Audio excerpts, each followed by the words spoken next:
of, am I audible? Yes, ma'am, you're audible. Yeah, yeah. So I'm going to share with you some of the very, very interesting area that we call outcome-based education. And based on that OBE, we can have idea about how to upgrade our curriculum, or we can design our curriculum as per the OBE requirement. So let me share my PPT and we'll go ahead.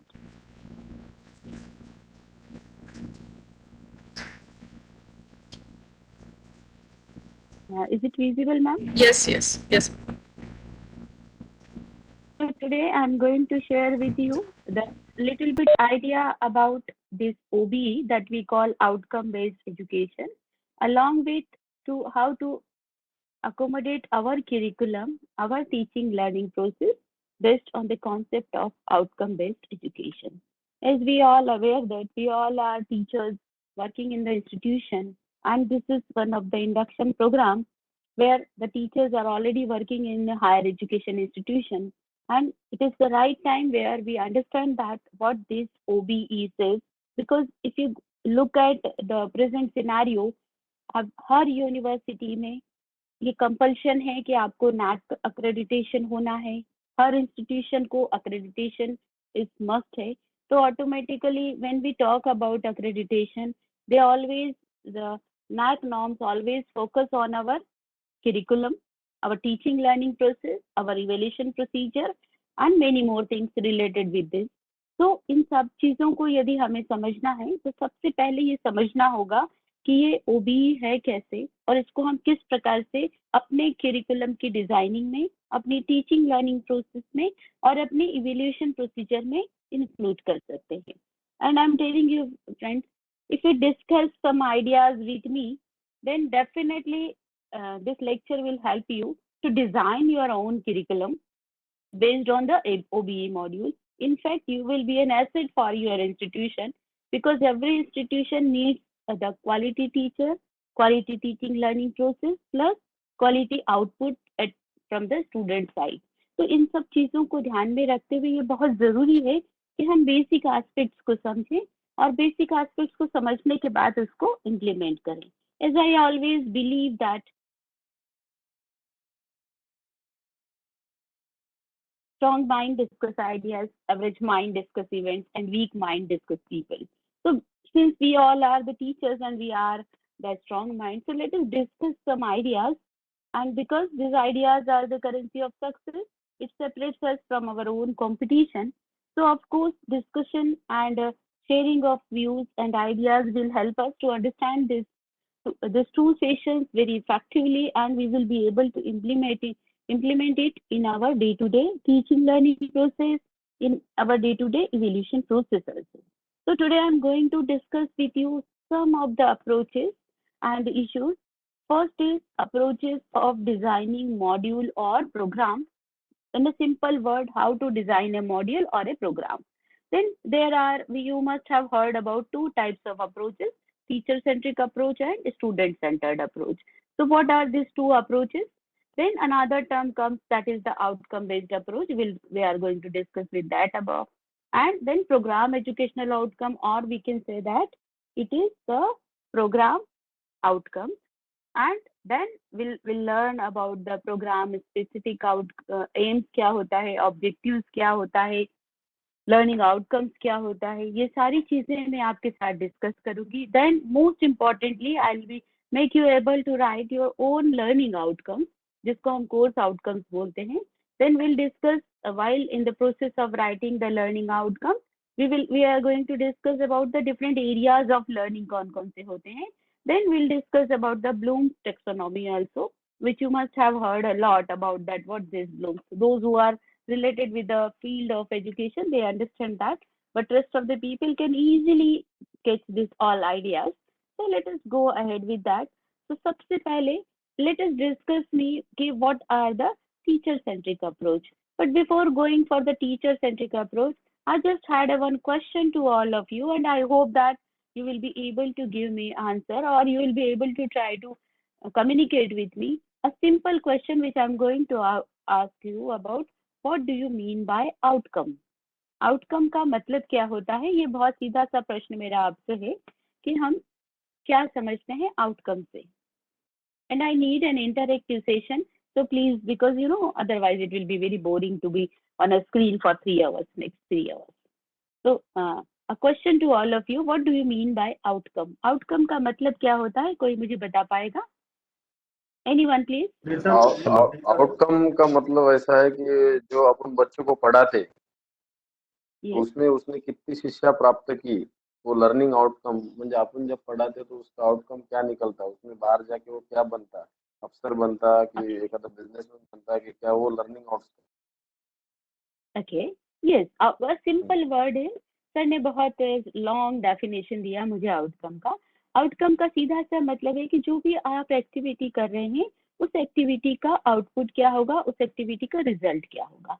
तो यही चीज होती है कि outcome based education का भी यही मतलब है कि जब आप स्टूडेंट्स को शिक्षा देते हैं या आप कोई एजुकेशन देते हैं, कोई क्लास पढ़ाते हैं, पढ़ाने के बाद छात्र के व्यवहार में क्या परिवर्तन होगा.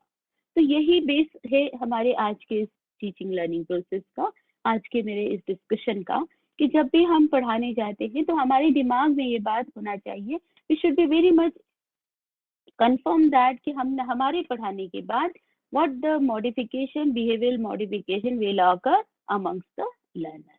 तो इसी चीज को ध्यान में रखते हुए मैं आपके सामने दो अप्रोचेस की बात करती हूँ कि यदि हम टीचर सेंटर्ड अप्रोच की बात करें, जो कि ट्रेडिशनल वे है कोई भी मॉड्यूल को, किसी भी प्रोग्राम को डिजाइन करने का, तो वही होता है कि हम कंटेंट को डिसाइड करते हैं, देन उस कंटेंट को हमें कैसे पढ़ाना है वो प्रोसेस हम डिजाइन करते हैं, देन हम उस कंटेंट को कैसे असेस करेंगे, उस कंटेंट के बारे में हम क्वेश्चंस कौन से पूछेंगे, ये सब चीजें हम स्वयं डिसाइड करते हैं.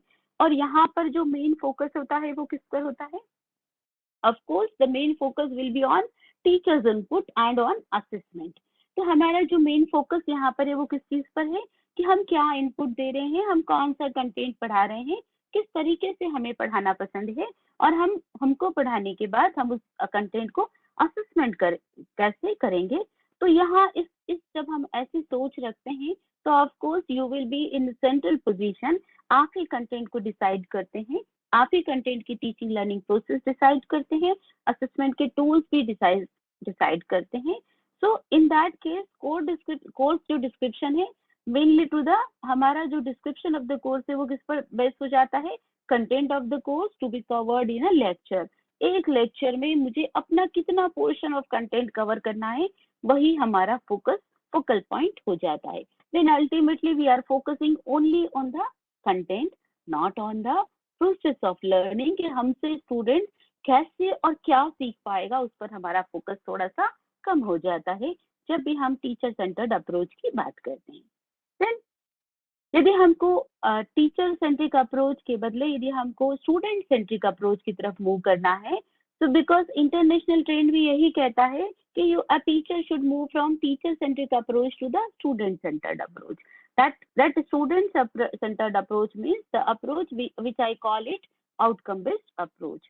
So what this outcome based approach, it focuses on what the students are expected to be able to do at the end of module or program. बहुत सीधा सा मतलब है कि कोई मॉड्यूल है या कोई प्रोग्राम है, उसको पढ़ने के बाद छात्र क्या कर पाएंगे, हम उनसे किस चीज को करने के लिए उनको योग्य बना पाएंगे. तो ये जो स्टेटमेंट है that is called intended learning outcome या लर्निंग आउटकम. दैट मीन्स कि हमसे स्टूडेंट क्या सीखेगा. तो if I talk about teacher centred approach, तो टीचर सेंटर्ड अप्रोच के अंदर teacher will be a main focal point. Teacher बताएगा कि I will tell you everything you need to know, आपको क्या क्या हमसे पढ़ना है, कौन सा कंटेंट पढ़ना है, ये सब बात हम आपको बताएंगे. एज अ टीचर ये सोचता है, एंड आपको स्टूडेंट को क्या करना है, what ever I am telling you, आप उस इंफॉर्मेशन को मेमोराइज कर लें, और जब भी हम आपसे ये पूछें आप उस इंफॉर्मेशन को हमें बता दें. तो इसका मतलब यहाँ पर टीचर क्या कर रहा है, teacher decides the content, teacher decides the way to produce content, and he expects that the student should memorize the content, and whenever we evaluate he will give the answer. In that case the student will remain a passive listener. So what the student will say that I'll listen and copy your notes. Of course we expect from the student कि वो हमारी बात को ध्यान से सुने, हमारे notes को copy कर ले, then हम जो भी उसको information दे वो उसको memorize कर ले, और जब भी हम उससे पूछे तो वो information को वो हमारे सामने फिर से बता दे. So this is a approach है. Now I'm moving from a student centered to a teacher centered to student centered approach. अब मैं यहाँ क्या कर रहे हैं हम लोग कि हम अपनी अप्रोच को यदि चेंज करना है तो एज ए टीचर हमको क्या जानना होगा, हमें ये जानना होगा कि हमारे स्टूडेंट को क्या कितना पता है. I need to know what you know. आपको कितना पता है ये बात हमें जानना होगी. Then I need to understand how you learn. मुझे ये भी समझना होगा कि मेरे छात्र कैसे सीखते हैं. Then how I will help them to develop their own understanding. मैं उनकी अपने सीखने की क्षमता, उनकी अपनी समझ को कैसे बढ़ाने में मदद कर सकती हूँ. So in that case, that thing comes that what is the role of student? I'll explain you what I know. मुझे पता है वो सब बात हम अपने छात्र मेरा आपको बता पाऊंगा. ऐसे छात्र का रोल होता है. And I'll show how I learn. ये छात्र से हमें बता पाए कि वो कैसे सीखता है. Then I'll enter with a dialogue. So that means इस तरह की क्लासरूम के अंदर dialogue is very important. And when with you to improve my understanding, and with the help of teacher the student will able to develop his understanding. So these are the two different approaches हैं. पहली approach को हम बोलते हैं A approach, that is teacher centric approach, and B we call it that student centric approach. In the difference between these two approaches is, in one approach number A, that teacher is the main focal point.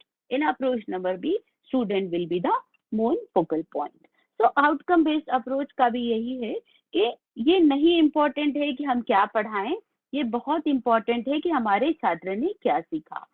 It is more important that it's not what we teach, it's what you learn. आपने क्या सीखा वो सबसे ज्यादा important होता है if we are following the teacher centred approach. So these are the two approaches. One we call teacher centered, another one is student centered. So whenever we talk about the outcome based approach, of course this approach focuses on student centric approach. अब एक question आता है कि ये outcome based जो approach की जिसके बारे में मैं बात कर रही हूँ, ये आउटकम बेस्ड अप्रोच क्या रिसेंट है? ये बिल्कुल नई अप्रोच नहीं है.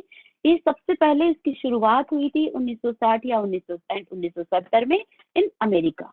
एंड सबसे पहले रॉबर्ट मेगर ने 1975 में एक आइडिया प्रपोज किया था कि जो हम idea of writing very specific statement about observable outcomes called instructional objectives. तो इंस्ट्रक्शनल ऑब्जेक्टिव्स लिखने का जो सबसे पहले आइडिया दिया था that was proposed in the year 1975 में. So using these instructional objectives and performance outcomes, he attempted to define the types of learning that would occur at the conclusion of instruction and how that learning would be assessed. मतलब बहुत सीधी सी बात है कि उस समय उन्होंने ये प्रोसेस डिजाइन किया था कि हम स्टूडेंट में क्या मॉडिफिकेशन होगा, that he termed as instructional objectives.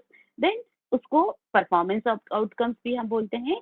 And वो he attempted to define the type of learning, किस प्रकार की लर्निंग आउटकम होगा एट द कंक्लूजन. मतलब क्या हमारे पढ़ाने से छात्र के में व्यवहार में कौन सा परिवर्तन होगा. whether he will be understand, he will be able to apply, whether he will be able to use that knowledge, all this. so assessment tool के ऊपर भी उसी में इंक्लूड होता है. तो जब भी हम इंस्ट्रक्शनल ऑब्जेक्टिव्स की बात करते हैं, instructional objectives always include the process of assessment also. So these instructional objectives later develop into the more precisely defined, we call it the learning outcome. तो इस तरीके से ये जो आउटकम बेस्ड अप्रोच है ये बहुत पुरानी अप्रोच है. अभी हमारे इंडियन कॉन्सेप्ट में इसको फोकस किया जा रहा है और इसको ज्यादा रूप से यूज किया जा रहा है. तो basic purpose of outcome based is the, यदि आपको ये नहीं पता है कि आपको कहाँ जा रहे हैं और कहाँ जाना है तो आप कभी तभी अपने डेस्टिनी पर नहीं पहुंच पाते हैं. That is very simple concept is in the case of outcome based approach कि हमें सबसे पहले ये डिसाइड करना होता है कि हमें कहाँ जाना है. Then only we have to start our journey. तो यही चीज यहाँ पर भी लागू होती है कि जब भी हम आउटकम बेस्ड अप्रोच की बात करते हैं सबसे पहले हमको ये डिसाइड करना होता है कि हमारे छात्र को हम किस लेवल तक पहुंचाएंगे, कहाँ पर कौन सा बिहेवियर मॉडिफिकेशन हम हमारे छात्र में एक्सपेक्ट करते हैं bye teaching this particular concept. So it is a simple concept about the outcome based education. So यदि हम OBE की बात करें तो outcome based approach always starts with a clear statement about knowledge, skill and attitude. So देखिए बहुत सीधी सी बात है कि जब भी हम कोई चीज पढ़ाते हैं तो हमारे सामने तीन चीजें बेसिकली, शिक्षा का मतलब होता है तीन चीजों का विकास, के ज्ञान का विकास, उसके स्किल का विकास और उसके और छात्र के व्यवहार का परिवर्तन. So the student will be able to demonstrate as having acquired on successful completion of a program of study. This should be clearly measurable होना चाहिए. So these all are the stated as program specific outcome or program PSOs and course learning outcomes और LO या CO जो हम इनको बोलते हैं, and they are always related with the vision, mission and program outcome that we call in a simple statement. तो यदि हम आउटकम बेस्ड एजुकेशन की बात करें, जैसे मैंने आपको इनिशियली बताया था कि OBE addresses the following key questions. What do we want the student to have or able to be able to do? हम अपने छात्रों से क्या चाहते हैं कि हमारे छात्र क्या चीज, what they will be able to do, कौन सी चीज करने के लिए वो योग्य हो सके. Then how can we best help achieve it? Once we have decided, तो हम हमारी प्रोसेस के ऊपर सोचते हैं कि हम कैसे उनको उस ऑब्जेक्टिव को, उस आउटकम को अचीव करने के लिए कैसे हेल्प करें. Then how will we know whether the student have achieved it? अब मुझे कैसे मालूम होगा कि हमारे छात्रों ने इस चीज को समझा या उनको आता है कि नहीं आता है. तो ये जो तीन बेसिक एस्पेक्ट हैं कि हम हमारे छात्र में कौन सा व्यवहार का परिवर्तन चाहते हैं. दूसरी बात है कि उस व्यवहार के परिवर्तन को लाने के लिए मैं कैसी एक्टिविटीज अडॉप्ट करूं, मैं कैसे उनको पढ़ाऊं. देन वह उनका कैसे मुझे मालूम हो, तो कैसे मुझे मालूम हो कि उनको आता है कि नहीं आता है. तो बहुत सीधा सा मतलब है कि how I will know that कि मेरे स्टूडेंट सीखे कि नहीं सीखे, मतलब हम असेसमेंट टूल की बात यहाँ करते हैं. और तीसरा जो नेक्स्ट कॉन्सेप्ट होता है कि how do we close the loop for further improvement, continuous quality improvement की यदि हम बात करें तो फीडबैक के यहाँ पर रोल आता है. तो यदि नॉर्मल टीचिंग लर्निंग प्रोसेस में भी एक सिस्टमेटिक ऑर्डर को यदि हम फॉलो करते हैं तो सबसे पहले हमें क्या करना होता है, हमें एक ये डिसाइड करना होता है कि आज मुझे ये पर्टिकुलर कंटेंट को पढ़ाने के समय हम सबसे पहले एक टीचर सेंट्रिक अप्रोच होगी तो हम ये तय करेंगे कि आज मैं क्या पढ़ाऊं. लेकिन यदि हम स्टूडेंट सेंटर्ड अप्रोच फॉलो करेंगे तो हम ये चाहेंगे कि हमारे स्टूडेंट को के अंदर आज ये जब मैं कंटेंट पढ़ाऊंगी तो उसको पढ़ाने के बाद हमारे छात्र के व्यवहार में क्या परिवर्तन हम एक्सपेक्ट करते हैं. Then we decide on the basis of that outcome, we decide our teaching learning process.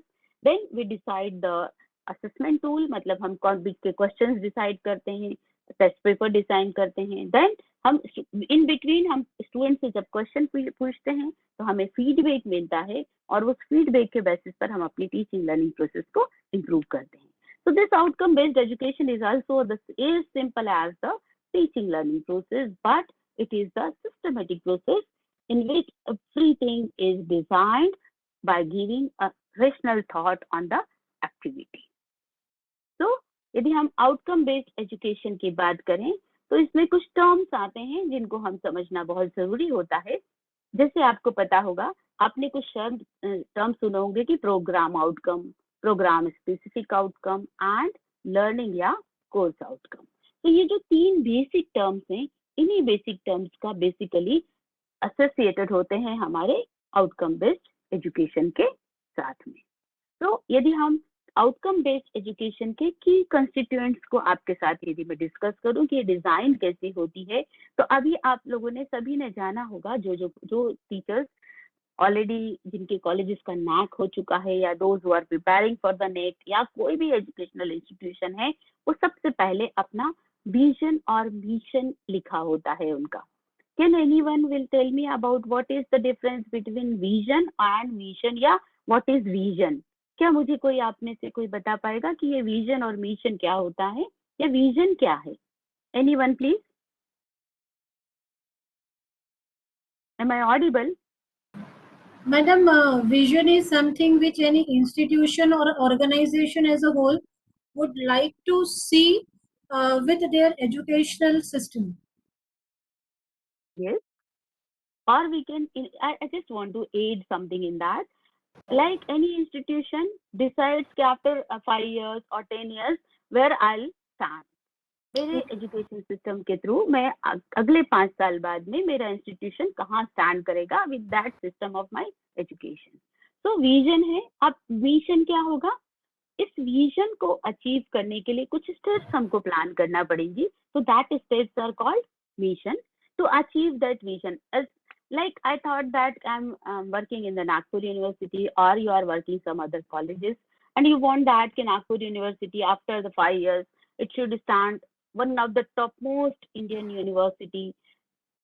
तो यदि मुझे नागपुर यूनिवर्सिटी को टॉप मोस्ट इंडियन यूनिवर्सिटी में कन्वर्ट करना है तो ऑटोमेटिकली उसके लिए मुझे कुछ ना कुछ, अपने आप तो नहीं होगा, I have to do certain things, कि उसके लिए मुझे कुछ स्टेप्स को फॉलो करना पड़ेगा. और वो स्टेप्स क्या होंगी? मेरी मिशन कहलाएंगी. वो स्टेप्स मेरी किसी भी इंस्टीट्यूशन का मिशन होगा जिसके थ्रू वो विजन को अचीव कर पाएंगे. तो जैसे मैंने एक प्लान किया कि नागपुर यूनिवर्सिटी अगले 5 साल बाद इंडिया की सबसे इम्पोर्टेंट और बहुत अच्छी यूनिवर्सिटी होगी. But in what term? In terms of student knowledge, or in terms of dissemination of knowledge, in terms of student placement, in terms of the demand from the student side, like that, whatever we have decided, our vision, that vision has to be fulfilled using the mission statements. Then उसके बाद एक term आता है programme outcome. उस programme outcome के बाद आता है प्रोग्राम स्पेसिफिक आउटकम. तो what is this programme outcome? Programme outcome का मतलब है कि जो भी हम एजुकेशनल प्रोग्राम्स हमारे इंस्टीट्यूशन में चला रहे हैं, उन इंस्टीट्यूशन के एजुकेशनल प्रोग्राम्स के अंदर स्टूडेंट एडमिशन लेते हैं, और एडमिशन लेने के बाद जब वो उस प्रोग्राम से पास होकर के निकलते हैं तो उनके अंदर कौन कौन सी कैपेबिलिटीज वो शो कर पाएंगे after passing any graduate programme, any post graduate programme, any doctoral level programme. What qualities they can show to their workplace, to the society, or what the quality they will possess. That is basically meaning of this program outcome. मतलब पास होने के 2 से 3 साल बाद बच्चों में कौन कौन सी कैपेबिलिटीज डेवलप हो चुकी होंगी और वो किस प्रकार से अपने वर्क एनवायरनमेंट में अपने आप को, अपनी कैपेबिलिटीज को, कौन कौन सी कैपेबिलिटीज को वो शो कर पाएंगे. देन उसके बाद आता है सेकेंड, थर्ड जो टर्म, फोर्थ जो टर्म है, that is programme specific outcome. So what this programme specific outcome? इस प्रोग्राम स्पेसिफिक आउटकम का मतलब होता है कि हम जो भी प्रोग्राम चला रहे हैं, जैसे बीए का प्रोग्राम चला रहे हैं, बैचलर ऑफ इंजीनियरिंग का प्रोग्राम चला रहे हैं, या बीए या मास्टर ऑफ एमए का प्रोग्राम चला रहे हैं, एमए का या master of arts in English चला रहे हैं, तो वो सारा प्रोग्राम को चलाने के द्वारा या उस प्रोग्राम से पढ़ने में स्टूडेंट के अंदर कौन कौन सी क्वालिटी का डेवलपमेंट होगा. और ये क्वालिटीज किस पर डिसाइड होती है? ग्रेजुएट एट्रीब्यूट्स के ऊपर डिसाइड होती है. Then a question comes in my mind कि what this graduate attributes are. ये ग्रेजुएट एट्रीब्यूट्स क्या होते हैं? बहुत सीधा सा मतलब है कि as a graduate what you expect कि ये पर्सन, यदि हम आपसे ये कहें कि ये व्यक्ति ग्रेजुएट है, तो what you expect from that person? He should be able to communicate properly. ये तो हमारी एक्सपेक्टेशन होगी कि वो अपनी बात हमसे रख सके. He should be able to have critical thinking, उसकी थिंकिंग अच्छी होना चाहिए. He will be able to solve the problems which come across in day to day life. ये सारी जो क्वालिटीज हैं, वो सब क्वालिटीज हम उसको क्या टर्म देते हैं? ग्रेजुएट एट्रीब्यूट्स देते हैं. कि हमने जो उसको विषय पढ़ा है, उस विषय का नॉलेज के साथ साथ उसमें ये सारी जो बाकी स्किल्स भी हैं, वो सबका कॉम्बिनेशन होना चाहिए. और फिर ये प्रोग्राम स्पेसिफिक आउटकम्स को हम कैसे अचीव करेंगे?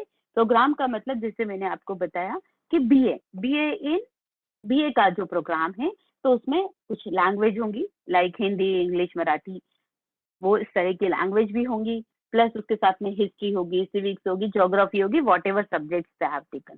तो जो डिफरेंट सब्जेक्ट्स हैं, they are called different courses.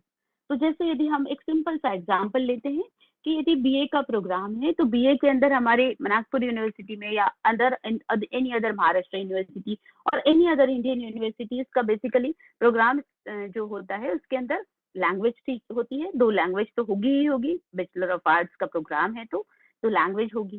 Plus उसके साथ साथ में ह्यूमैनिटीज के कुछ सब्जेक्ट्स होंगे, अलग अलग सब्जेक्ट हो सकते हैं, जैसे पॉलिटिकल साइंस हो सकता है, ज्योग्राफी हो सकता है, हिस्ट्री हो सकता है, सिविक्स हो सकता है, this all are the different courses हैं। तो ये सारे कोर्सेस मिल करके 1 2 3 4 5 बेसिकली यदि आप देखेंगे तो 5 कोर्सेस, मिनिमम 5 कोर्सेस तो होते ही हैं। वो 5 कोर्सेस को पढ़ने के बाद एक प्रोग्राम बनता है, वी कॉल इट बीए का प्रोग्राम। और उस बीए का प्रोग्राम के बाद में, उस प्रोग्राम को पढ़ने के बाद स्टूडेंट के व्यवहार में वो क्या कैपेबिलिटीज डेवलप होंगी, वो किस तरीके का आफ्टर 2-3 years वो कौन कौन सी चीजें अचीव कर पाएगा, that is called programme outcome. And that programme outcome is in line with the mission and vision of the any institute. So these all are the basic key components हैं जिसको हम bottom up approach से भी लिखें तो नीचे से courses, programme specific outcome, programme outcome, then mission and vision. So is it clear to all? Let us go ahead about that कि how this OBE framework works. तो जैसे जब हम OBE framework की बात करते हैं तो हमारे सामने आउटकम्स होते हैं जो हम सीधा सीधा कहें कि mission and vision, then programme outcome, programme specific outcome and course outcome. और ये सारे कोर्स आउटकम के बाद इससे रिलेटेड होता है that is the course planning and delivery, तो syllabus, teaching methods, learning activities and assessment tool. Then assessment, तो इसका मतलब क्या हुआ, outcomes, teaching learning process and assessment की प्रोसेस होती है, और इवेल्यूशन जिसको हम बोलते हैं, तो course assessment, then program assessment और इंस्टीट्यूशनल असेसमेंट। तो ये सारा का सारा एक कंप्लीट ओबीई का फ्रेमवर्क है।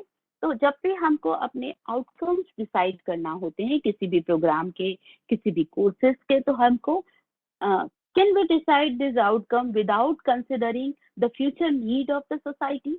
Of course you have to see that कि आने वाले समय में स्टूडेंट्स में कौन सी कैपेबिलिटीज की रिक्वायरमेंट होगी। तो हम हमारे जो कोर्स आउटकम्स हैं, जो हम प्रोग्राम आउटकम्स या मिशन, विजन या प्रोग्राम स्पेसिफिक आउटकम्स डिजाइन करते हैं, उसको डिजाइन करते समय हमारे लिए फीडबैक का इम्पोर्टेंट रोल होता है। तो हम कुछ और इंडस्ट्री पीपल से, फ्यूचर एम्प्लॉयर्स से हम फीडबैक जरूर लेते हैं, उसी के बेसिस पर इस ओबीई की फ्रेमवर्क को बनाते हैं, जो हम later in my later part you will get idea about it. So let us go for the what is vision and mission. So vision क्या है?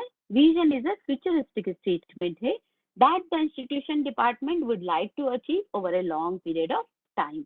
मतलब बहुत सीधी सी बात है कि विजन क्या है, वो एक फ्यूचर का प्लान है कि अगले 5 साल के बाद, अगले 10 साल के बाद मेरा कॉलेज या मेरा इंस्टीट्यूट या मेरी यूनिवर्सिटी कहाँ पर स्टैंड करेगा।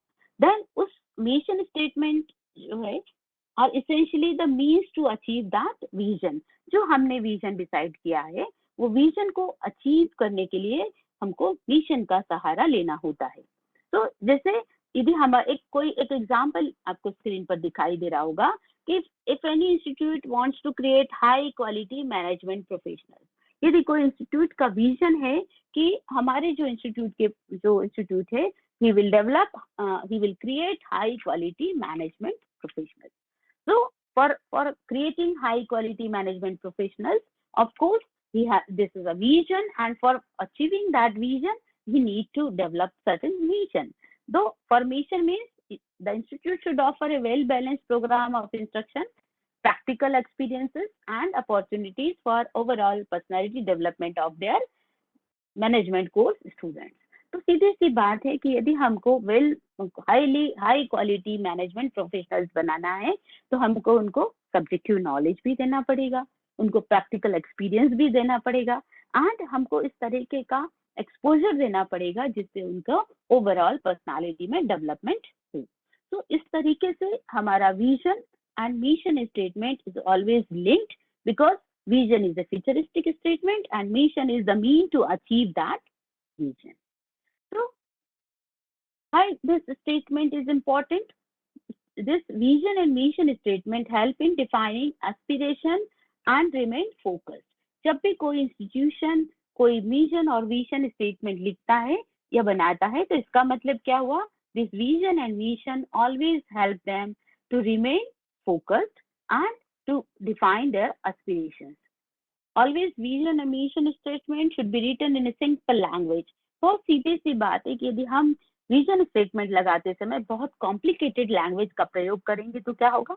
Of course it will not be communicated to all, it will so बहुत इजी होना चाहिए जिससे जितने भी स्टेक होल्डर्स हैं, जितने भी लोग उस इंस्टीट्यूशन के साथ जुड़े हुए हैं, उनको बहुत आसान हो उस विजन स्टेटमेंट को समझने के लिए, and they should be able to define objectives which present near future of the institution. Vision statement is dream of where one wants the institution to be and inspires all the stakeholders. इसका मतलब क्या हुआ कि ये वो vision statement एक वो dream है जो कि एक इंस्टीट्यूट को वहां अचीव करना है, और जितने भी स्टेक होल्डर्स हैं उस ड्रीम के प्रति वो इंस्पायर होना चाहिए. Then mission statements are actionable statement that guide the stakeholders to act. मतलब सीधी सी बात है कि विजन और mission statement is always linked, और विजन को अचीव करने के लिए, हमारे ड्रीम को अचीव करने के लिए हमें कुछ ना कुछ एक्शन लेना होगी. Suppose I have dream that I want to reach to the top hill, या मुझे माउंट एवरेस्ट की चढ़ाई करना है. 5 साल के अंदर मुझे माउंट एवरेस्ट तक पहुंचना है. Now what I have, how I can achieve that, how I can achieve my target? Of course I have to start learning the mountaineering, और धीरे धीरे छोटी छोटी पीक्स पर जाना होगा. Then only I can reach, I achieve my target. Next 5 years में मुझे माउंट एवरेस्ट तक पहुंचना है.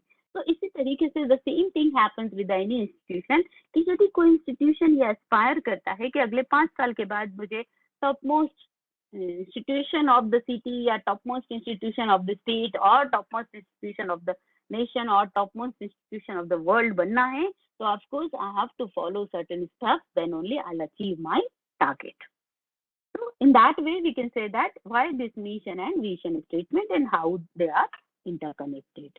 Now a question comes always कि if any institution, क्योंकि OBE की basic requirement है, ना क्योंकि OBE पैटर्न को असेस करता है तो उनकी भी basic requirement है कि every institution should have vision and mission. Then as a teacher, who will write this vision and mission? Of course, we, the people who are associated with the institution, are responsible to write this vision and mission statement, because vision and mission statement gives a direction to your institute. So always follow, while writing the vision and mission statement, we have to follow the bottom up approach. Bottom up approach का मतलब होता है जितने भी stake holders हैं उन सभी को उस मिशन और विजन स्टेटमेंट को लिखते समय हमें इन्वॉल्व करना चाहिए. Then we have to discuss, बहुत सारे डिस्कशन होना चाहिए, ब्रेनस्टॉर्मिंग सेशंस होना चाहिए, लोगों के आइडियाज को सुनना चाहिए हमें. Then most important is gap analysis और स्वॉट analysis. That means what is स्वॉट analysis? स्वॉट analysis मतलब हमारी स्ट्रेंथ, वीकनेसेस कौन कौन सी हैं, हमारे इंस्टीट्यूट के स्टूडेंट का जो क्वालिटी है, प्रोडक्ट जो हम बाहर भेज रहे हैं उनमें इनकी क्या स्ट्रेंथ है, उन बच्चों में क्या वीकनेस है, या हमारे करिकुलम की क्या स्ट्रेंथ है, हमारी टीचिंग लर्निंग प्रोसेस की क्या स्ट्रेंथ है, हमारे इवैल्यूएशन क्राइटेरिया कैसे हैं. ये सारी चीजों की एनालिसिस होना चाहिए. उस एनालिसिस के बेसिस पर हम अपना नेक्स्ट स्टेप तय करते हैं, and then we decide our the vision. Then what are the challenges before the institution? Suppose करो Nagpur University wants to achieve the first topmost ranking institution in India or across the globe. Then of course the major issue is faculty crunch. Then the major issue is supporting staff crunch. All these issues has to be considered while framing any vision or mission statement. तो जो भी challenges हैं उनको बारे में हमको पता होना चाहिए. और ये सब कब मालूम होगा? चैलेंजेस कैसे मालूम होंगे? जब आप डिस्कशन करेंगे, ब्रेनस्टॉर्मिंग करेंगे, स्वॉट एनालिसिस करेंगे. देन हमें ये भी डिसाइड करना होता है कि what are the immediate and long term goal. तो ये चीजों को भी हमको देखना होगा. जैसे मैंने आपको बताया कि यदि हमको माउंट एवरेस्ट जाना है तो हमारे इमीडिएट गोल कौन से होंगे, then we can achieve to our long term goal. Then it evolves vision and mission statement based on this discussion. इन सारे डिस्कशन के बेसिस पर हमारे विजन और विजन स्टेटमेंट इवॉल्व होता है, और विजन स्टेटमेंट को अचीव करने के लिए मिशन स्टेटमेंट्स भी इवॉल्व होते हैं. Then we have to decide our strategic plan also, कि हम कौन कौन सी स्ट्रैटेजी अडॉप्ट करेंगे जिससे हम अपने विजन को अगले 5 साल या अगले 10 साल में अचीव कर पाए. So this is the procedure through which we can frame our vision and mission statement. Then एक एग्जाम्पल आपके सामने दिखाती हूँ कि विजन जो नेशनल बोर्ड ऑफ एक्रेडिटेशन है, we have 2 types of accreditation agencies, NAAC and NBA, आपने सुना होगा। तो एज पर NBA के हिसाब से यदि हम देखें तो vision is a futuristic statement that the institution would like to achieve over a long period of time and the mission is the means by which it proposes to move towards that stated vision। तो सीधी सी बात है कि mission vision हमारा futuristic statement है और mission उसकी steps हैं जिससे हम उस विजन तक अप्रोच कर पाए। तो अब एक एग्जांपल लेते हैं विजन का कि सपोज करो कोई टेक्निकल इंस्टीट्यूशन है, कोई हायर एजुकेशन का इंस्टीट्यूशन है या रिसर्च ऑर्गेनाइजेशन है, तो उसका एक विजन देखते हैं कि to emerge as one of the nation's finest institution in the field of maybe technical, maybe higher education or research through focused, effective and sustained monitoring of its programs and resources। तो ये एक vision है कि मैं topmost institution in the field of, suppose करो, let us take an example in the field of technical education। तो अब यदि ये हमको finest institution in the field of technical education बनना है तो उसको अचीव करने के लिए हमको अपने प्रोग्राम्स के अंदर रिसर्चेस को क्वालिटी करना पड़ेगी एंड प्रॉपर मॉनिटरिंग भी करना होगा। तो उसका मिशन होगा कि टू डेवलप हाई क्वालिटी, अब ये जो टॉप मोस्ट इंस्टीट्यूशन को यदि बनना है तो to develop high quality professionals ingrained in ethics, wisdom and creativity for the betterment of the society। Of course, यदि हमारे जो टेक्निकल प्रोफेशनल्स बनेंगे वो कैसे होना चाहिए, दे शुड हैव विजडम, उनको नॉलेज भी होना चाहिए, ज्ञान भी होना चाहिए, उनमें एथिक्स भी होना चाहिए, उनमें क्रिएटिविटी भी होना चाहिए and they should do something for the society. तो ये जो चीजें हैं, ये विजन एंड मिशन स्टेटमेंट हमेशा एक दूसरे के साथ लिंक होते हैं और वो फ्यूचरिस्टिक होते हैं। अब मिशन और विजन के साथ लिंक होते हैं हमारे प्रोग्राम आउटकम। तो जैसे मैंने आपको 3 टर्म्स बताए थे, पहला विजन और mission is always associated with the institution, then will have programme outcomes. तो व्हाट दिस प्रोग्राम आउटकम या प्रोग्राम एजुकेशनल आउटकम, क्योंकि यदि आप एक्रेडिटेशन की AICTE या टेक्निकल इंस्टीट्यूशन की गाइडलाइंस को देखेंगे तो आपको प्रोग्राम एजुकेशनल आउटकम्स शब्द दिखाई देगा, they call it PEO, but if you see the UGC guidelines you will find the PEO will be termed as PO। so the PO or PEO are the long term goals 3 years or more after graduation या post graduation, describing expected achievement of graduate post graduates in their career। that means हम कैसे इसको लिखेंगे, of course it is based on the stakeholders like alumni and employers की future demand के हिसाब से हमारे इसमें हमारे इंस्टीट्यूट से पास होने वाले स्टूडेंट में कौन कौन सी क्वालिटी होना चाहिए। और ये क्वालिटी कौन डिसाइड करेगा, ऑफ कोर्स जो हमारे एम्प्लॉयर्स हैं, फ्यूचर हमारे स्टूडेंट को जो एम्प्लॉय करने वाले हैं वो लोग, या फिर जो हमारे इंस्टीट्यूट से पास आउट हुए हैं वो भी इसके बारे में बता सकते हैं। सोसाइटी के other people also can give us, तो उनसे कंसल्ट करके ही हमको ये डिसाइड करना होता है। तो जैसे यदि कोई टीचर एजुकेशन प्रोग्राम है और उसका जो एक एग्जाम्पल लेते हैं कि एक teacher education, we in a simple word we can say that कि वो इंस्टीट्यूशन जहाँ पर कि बैचलर ऑफ BEd का प्रोग्राम चलता है। तो BEd का प्रोग्राम चलता है मतलब एक एग्जाम्पल लेते हैं कि उनका एक प्रोग्राम आउटकम है कि to develop competent teachers and professionals to support secondary education sector. तो here those teachers or those students, those who will be developed into the teachers will become a competent professionals and they will support the secondary education sector। मतलब secondary education के लिए हम teachers के को train करने का program चला रहे हैं। तो वो जो टीचर्स उस इंस्टीट्यूट से पास आउट होंगे वो कैसे होंगे, दे will be competent teachers. Now what is the competency, they should have their subject का नॉलेज होना चाहिए, वो जो विषय की टीचर है उस विषय का नॉलेज होना चाहिए, they should have good communication skills भी उनमें होना चाहिए, they should be able to understand students psychology, they will be able to understand the societal needs as well as the community in which the school is situated। ये सारी चीजों के बारे में उनको पता होना चाहिए, तभी we can say that they are the competent teachers। तो इस तरीके से जो हमारे प्रोग्राम आउटकम्स है वो किस पर बेस्ड होते हैं, future requirement of the profession के हिसाब से हमको उसको डिजाइन करना होता है। तो programme outcomes are basically broad statement and describe the career and professional accomplishment that the program is preparing the graduates to achieve. Then certain guidelines, मतलब क्या हुआ, program outcomes क्या है, they are the statement है जो broader statement है, और जो after passing out from the your institution 2-3 साल के बाद आपके छात्र में कौन सी कॉम्पिटेंसी आप उन ग्रेजुएट्स में डेवलप की है या कौन सी कॉम्पिटेंसी को वो अचीव कर पाएंगे. तो PO should be consistent with the mission of the institution. एक चीज हमेशा ध्यान में रखना चाहिए कि आपके इंस्टीट्यूशन का जो मिशन बना है उस मिशन के साथ में ही वो लिंक होना चाहिए programme outcomes. The number of PO should be manageable. बहुत सारे प्रोग्राम आउटकम्स लिखने के बदले हमको 5 या 6 प्रोग्राम आउटकम्स हमको लिखना चाहिए. एंड वो प्रोग्राम आउटकम वो होना चाहिए जिससे जो आप प्रोग्राम चला रहे हैं उसके थ्रू आप उनको अचीव कर पाए. यदि हमने एक कि जो प्रोफेशनल जो हमारे हैं उनमें गुड कम्युनिकेशन की कैपेबिलिटीज होगी, राइटिंग और रीडिंग कैपेसिटी, उनकी जो है वर्बल कम्युनिकेशन और नॉन और रिटन कम्युनिकेशन बहुत इफेक्टिव होगा. तो ऑफ कोर्स आपके प्रोग्राम में आपको उनके कम्युनिकेशन स्किल को इम्प्रूव करने वाले कोर्सेज को डालना होगा, तभी उनमें वो क्वालिटी होगी. सपोज करो you want to develop a good quality manager, तो गुड क्वालिटी मैनेजर्स के अंदर उसकी पर्सनालिटी एस्पेक्ट्स को इनहांस करने वाले प्रोग्राम्स के अंदर आपको कंपोनेंट्स डालना होंगे. So PO should be achievable by the program. PO should be specific to the program and not too broad. ऐसा नहीं कि आप कुछ भी लिख दें, आप जिस तरीके का प्रोग्राम चला रहे हैं उसी प्रोग्राम से वो क्वालिटी डेवलप होंगी, तो उसके साथ लिंक्ड होना चाहिए.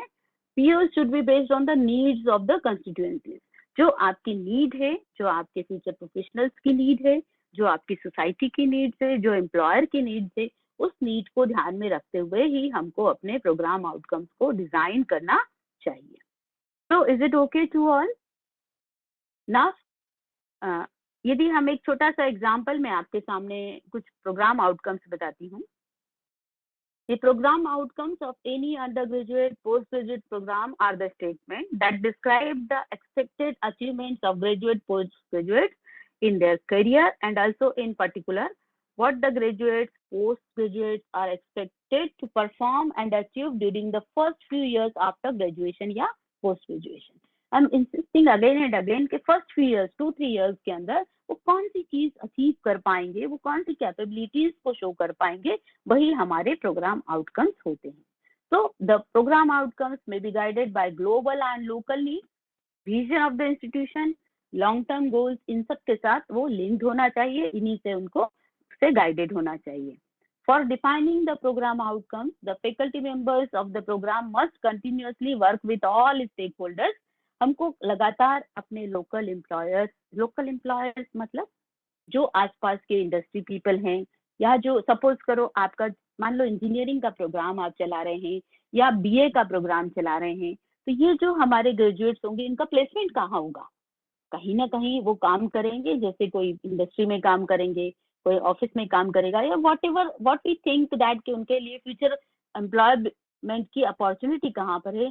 These peoples are the right person who can say that what quality they require in the people those who work in their organization. तो इनसे हमको, ये हमारे स्टेक होल्डर्स हैं, इनसे हमको बात करना चाहिए, इंडस्ट्री पीपल से बात करना चाहिए, हमारी जो अलुमनीज हैं जो हमारे से पास आउट, हमारे इंस्टीट्यूट से पास आउट होकर के गए हैं, यदि आप उनसे बात करेंगे तो आपको आइडिया मिलेगा कि हमारे प्रोग्राम में कौन सी चीज नई थी, उसके कारण उनको क्या प्रॉब्लम गई, या कौन सी चीज अच्छी थी जो हमारे प्रोग्राम को हमको स्ट्रेंथन करना है. तो इनका फीडबैक बहुत इंपॉर्टेंट होता है, क्योंकि इसी फीडबैक के आधार पर ही हम अपने स्टूडेंट को के अंदर एम्प्लॉयबल बना पाते हैं, उनके अंदर एम्प्लॉयबिलिटी स्किल्स को डेवलप कर पाते हैं. So when you write a program outcome, you have to consult this future requirement, future professional requirement, और उसी के आधार पर आपको इसको लिखना चाहिए.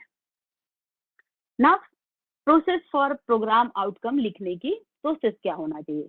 Don't get confuse. Programme outcome या पीईओ, प्रोग्राम एजुकेशनल आउटकम, या programme outcome which you can achieve after 2-3 years of passing out, which your students will be able to show after 2-3 years of passing from your institution.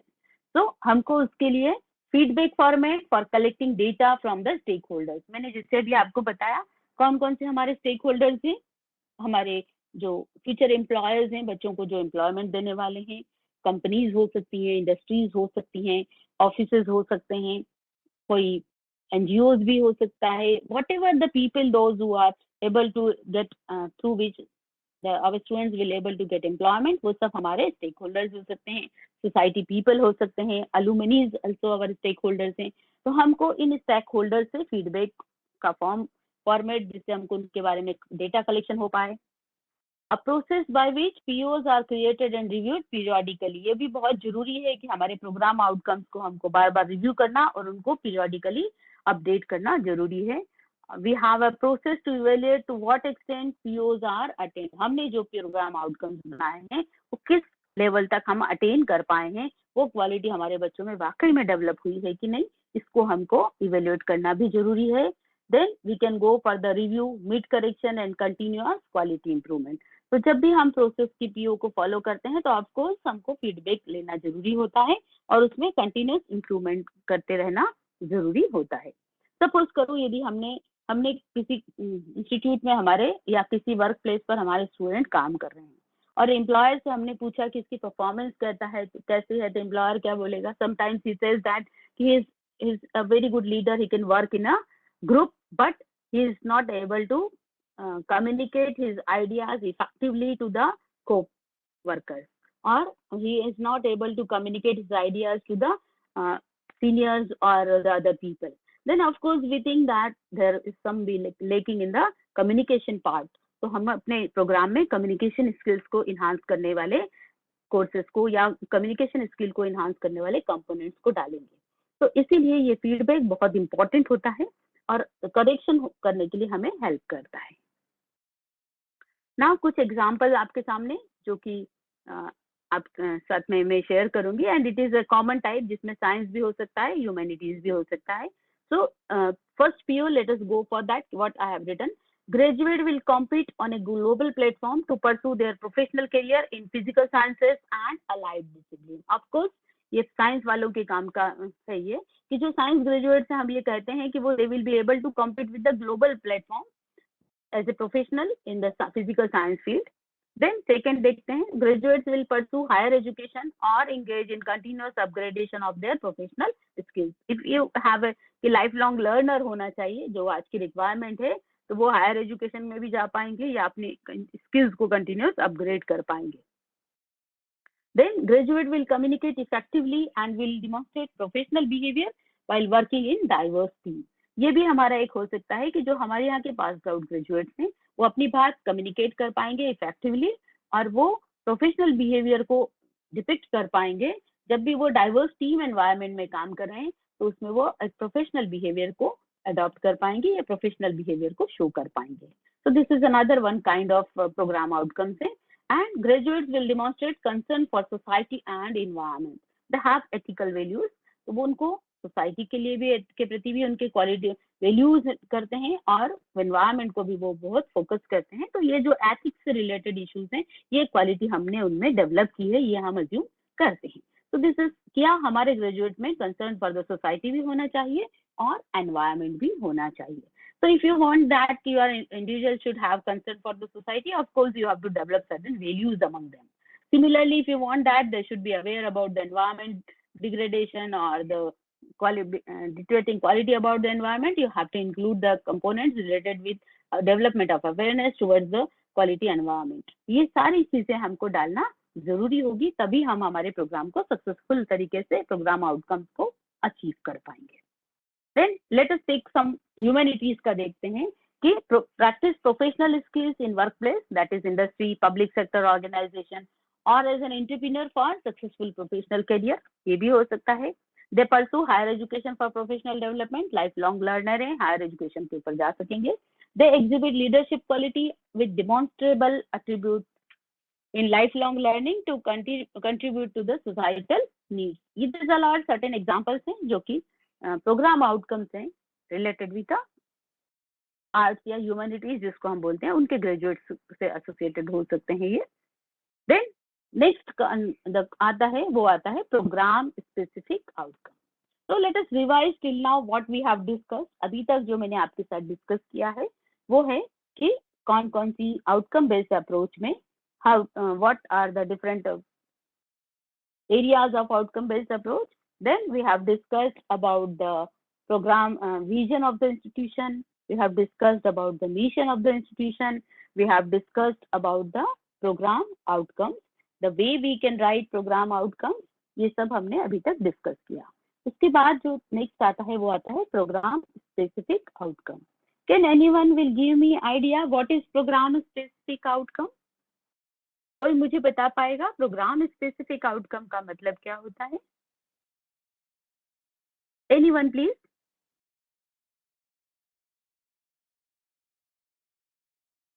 Am I audible?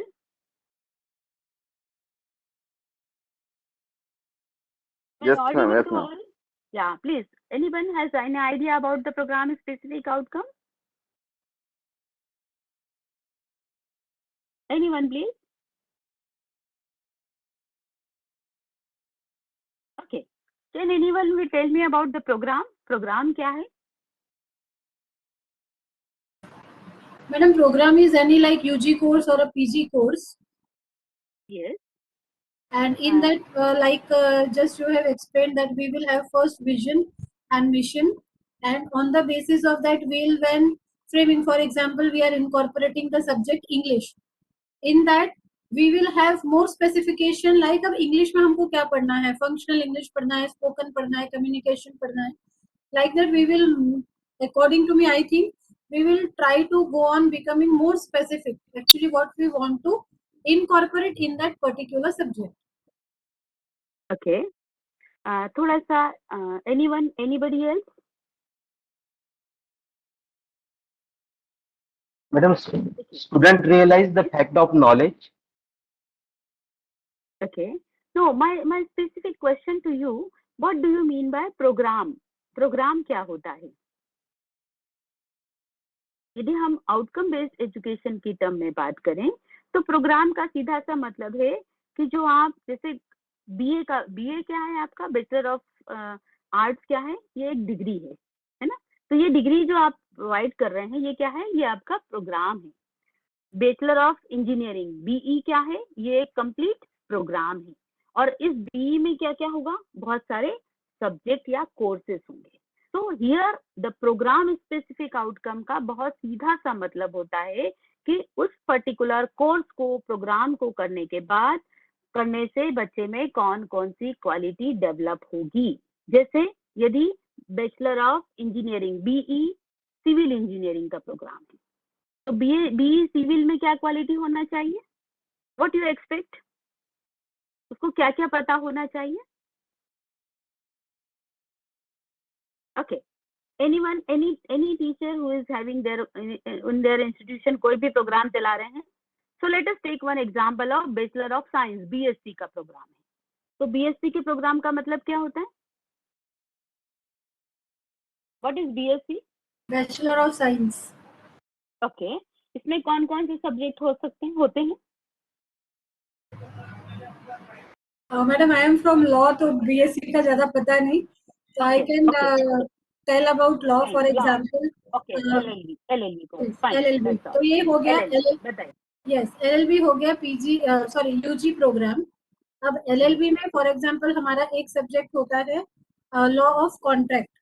अब ये law of contract में हमारा outcome हम चाहेंगे कि बच्चा वो जो my question, please listen my question very specific.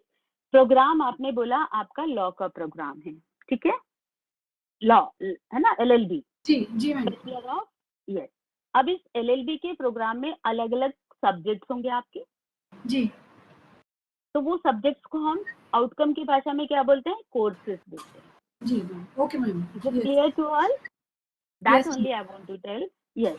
तो प्रोग्राम स्पेसिफिक आउटकम का मतलब होता है कि वो जो सारे कोर्सेस आप पढ़ा रहे हैं उन सारे कोर्सेस को या उन सारे सब्जेक्ट्स को पढ़ने के बाद स्टूडेंट के अंदर कौन सा नॉलेज डेवलप होगा, उसमें किस तरह की स्किल डेवलप होगी और उसमें किस तरह का एटीट्यूड डेवलप होगा. Am I right? Is it clear to you? Yes madam, very Yes, clear. ma'am. Yes, ma'am. Okay. तो जैसे आपको मैंने बोला BSc बैचलर ऑफ साइंस का प्रोग्राम है, तो बैचलर ऑफ साइंस के प्रोग्राम में अलग अलग सब्जेक्ट होंगे. एक लैंग्वेज होगी, एक उसके अंदर उसको फिजिक्स होगा, केमिस्ट्री होगा, पीसीबी है तो बायोलॉजी के सब्जेक्ट होंगे, बॉटनी होगा, जोलॉजी होगा, तो बॉटनी, जोलॉजी, केमिस्ट्री, फिजिक्स और इंग्लिश या ही मराठी हिंदी पढ़ने के बाद उसमें कौन सा नॉलेज डेवलप होगा, उसमें कौन सी स्किल्स डेवलप होंगी और उसमें कौन से प्रकार के एटीट्यूड डेवलप होंगे, एट्रीब्यूट्स क्या डेवलप होंगे, ये टुगेदरली मिलकर के क्या बना, बैचलर ऑफ साइंस का प्रोग्राम बना। तो इसमें जो जो विषय अलग अलग सब्जेक्ट्स आप पढ़ा रहे हैं उनको हम आउटकम की भाषा में क्या बोलते हैं, कोर्सेज बोलते हैं। और वो सारे कोर्सेज पढ़ने के बाद, जैसे बॉटनी पढ़ने के बाद उसको प्लांट्स और उससे रिलेटेड फील्ड का आइडिया हो जाएगा, यदि वो जूलॉजी पढ़ रहा है तो उसको एनिमल किंगडम और एनिमल से रिलेटेड आइडिया हो जाएगा, फिजिक्स केमिस्ट्री पढ़ रहा है तो उसको केमिकल्स क्या होते हैं, केमिकल साइंसेस क्या होते हैं, रिएक्शंस क्या होती हैं, इनका आइडिया होगा। फिजिक्स पढ़ रहा है तो फिजिकल साइंसेस क्या होती है, सिंपल सा साउंड क्या है, हीट क्या है, लाइट क्या है, इसके बारे में आइडिया होता है। देन इंग्लिश पढ़ रहा है तो कैसे कम्युनिकेट करना, अपने लिखना कैसे, ये सब चीजें उसको आइडिया होता है। तो ये सारी चीजें मिलकर के कौन सा नॉलेज डेवलप होगा, कौन सी स्किल डेवलप होगी और किस प्रकार के एट्रीब्यूट्स का विकास होगा, ये सब मिलकर के क्या बनाते हैं, प्रोग्राम स्पेसिफिक आउटकम्स कहलाते हैं। So program specific outcomes are statements about the knowledge, skill, attitude the graduate of a formal humanities, engineering, science program should have. So profile of the graduate reached through PSO's target. PSOs are defined by program specific outcomes जो है national board of accreditation और UGC ने भी 16 प्रकार के program specific outcomes already decide किए हुए हैं और इन प्रोग्राम स्पेसिफिक आउटकम को डिफाइन करना इज द स्टार्टिंग पॉइंट है of success of any program. तो ये जो प्रोग्राम स्पेसिफिक आउटकम है is basically they are linked with the graduate attributes. तो ग्रेजुएट एट्रीब्यूट्स मतलब क्या कि ग्रेजुएट के अंदर कौन कौन सी क्वालिटी होना चाहिए। तो program specific outcomes are basically short term outcomes at the point of graduation या पोस्ट ग्रेजुएशन करने के बाद what students are expected to know or to be able to perform, वो कौन सी चीजों को जान पाएगा, वो कौन सी चीजों को कर पाएगा। तो जैसे यदि हम देखें कि ability to acquire and apply fundamental principles of physics, fundamental principles of law, community law जो भी आपके सब्जेक्ट्स हैं वो, then capability to communicate effectively, अपनी बात को वो सही तरीके से दूसरों को बता पाएगा, समझा पाएगा, that is language से related है। apply ethical principles and professional ethics, social concern है उसको। will be able to acquisition of technical competencies in specialized area of discipline, skills जो उसके अंदर जरूरी हैं वो उसमें आ पाएंगी। ability to identify, formulate problems and find solutions based on a systematic approach, means he should have a research capabilities कि वो समस्या को समझे, उस समस्या को फॉर्मुलेट कर पाए, उस समस्या का समाधान खोज पाए और इन सब करने में एक सिस्टमेटिक अप्रोच को यदि वो फॉलो करता है तो he should have a research capabilities. Then ability to conduct investigation and research on current issues and problems in a chosen field of study। तो उसका जो भी फील्ड ऑफ स्टडी है उसके अंदर आने वाली समस्याओं को इन्वेस्टिगेट कर पाएगा, उनके इश्यूज और प्रॉब्लम के सॉल्व करने की कैपेबिलिटीज डेवलप होगी, तो he should become a life long learner. तो अब सीधी सी बात है कि यदि कोई ग्रेजुएट है तो उसको अपने विषय का ज्ञान होना चाहिए, उसको ठीक से कम्युनिकेट करने के इफेक्टिव होना चाहिए, वो उसमें सोशल एथिक्स होना चाहिए, उसमें उस विषय से संबंधित स्किल्स होना चाहिए। जैसे लॉ ग्रेजुएट है तो उसको अपनी बात कोर्ट में रखना आना चाहिए या अपने पॉइंट को ठीक से कम्युनिकेट करना आना चाहिए, उसको लॉज का वेरियस सोसाइटी के जो नियम है उसके बारे में उसको पता होना चाहिए। देन ही विल बी, उसके सामने कोई समस्या आती है तो समस्या को सॉल्व करने की कैपेबिलिटीज उसके अंदर होना चाहिए और वो एज समस्या का सिस्टमेटिक सॉल्यूशन उसके पास होना चाहिए और आने वाले फ्यूचर की प्रॉब्लम्स को या उस समस्याओं को इन्वेस्टिगेट करने की कैपेबिलिटीज होना चाहिए जिंदगी भर, क्योंकि अभी इतना चैलेंजिंग एनवायरनमेंट है तो उस चैलेंजेस को कैसे फेस करेगा, जब तक वो लाइफ लॉन्ग लर्नर नहीं होगा तो आने वाली चैलेंजेस को वो फेस नहीं कर पाता है। ये सब क्या है, ये सब एक ग्रेजुएट के एट्रीब्यूट्स हैं और इन ग्रेजुएट के एट्रीब्यूट्स को ये क्वालिटी डेवलप करने के लिए अपने प्रोग्राम में अलग अलग कोर्सेज या सब्जेक्ट जिसको आप बोलते हैं वो होना चाहिए। So graduate attributes are form a set of individually assessable outcomes that are components indicative of the graduate postgraduate potential to acquire competency to practice at the appropriate level. तो graduate attributes क्या है? They are the competencies हैं जिसको already UGC ने भी define किया हुआ है.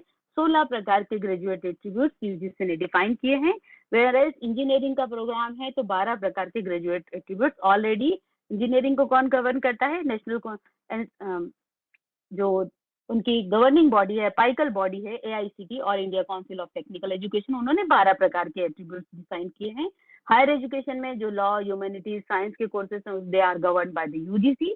तो UGC ने भी 16 प्रकार के ग्रेजुएट एट्रीब्यूट्स को ऑलरेडी डिफाइन किया हुआ है.